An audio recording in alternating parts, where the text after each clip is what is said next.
Une fois n'est pas coutume, le sport est à la une d'une grande partie de la presse nationale ce jeudi avec la malheureuse affaire du match truqué en championnat de France de handball.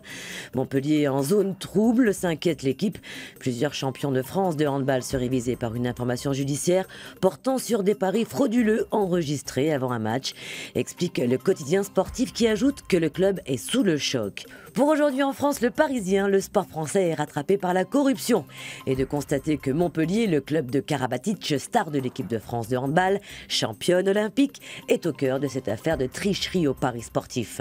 Le quotidien revient sur la défaite suspecte de Montpellier en mai dernier en championnat. Les champions de France ont-ils volontairement levé le pied? Toujours est-il qu'à la mi-temps, ils étaient menés 15-12, comme l'avaient prévu les parieurs. Le hand prit la main dans le sac, titre le gratuit Métro. Le hand qui se retrouve dans la tourmente. Métro qui explique que des proches de joueurs, dont ceux de Karabatic, auraient parié gros et gagné très gros. Côté joueurs, on ne s'exprime pas. Enfin, le gratuit annonce que des interpellations pourraient intervenir au retour des joueurs d'Allemagne, demain, après leur match de Ligue des Champions. Les Échos a bien évidemment retenu le nombre de 3 millions de chômeurs annoncé hier et affirme que la France est sous le choc. Près de 100 000 chômeurs de plus en 3 mois. Le gouvernement peine à limiter la casse des plans sociaux, note le journal économique. Le chômage explose en France, relève également Le Monde, qui précise toutefois que le nombre des indemnisés stagne.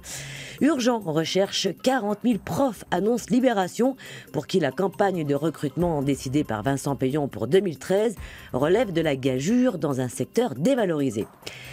Et puis, à quelques heures de l'ouverture de mondial de l'automobile à Paris, le Figaro a rencontré le patron de Renault qui lance un cri d'alarme. L'amélioration de la compétitivité en France est une question de survie, assène le PDG de Renault. La Croix, de son côté, fait remarquer et rappelle religieusement que face à la crise, des chrétiens agissent et publie un reportage à Cambrai où les catholiques sont très engagés dans la lutte pour l'emploi. Enfin, l'image du jour est signée Métro et c'est encore du sport, très sportif.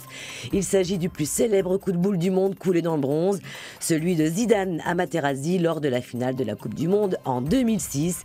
Un coup de tête transformé en sculpture monumentale.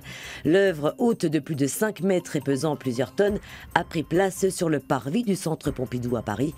Il fallait le faire, mais surtout, il fallait y penser. Sur ce, très belle journée et à demain.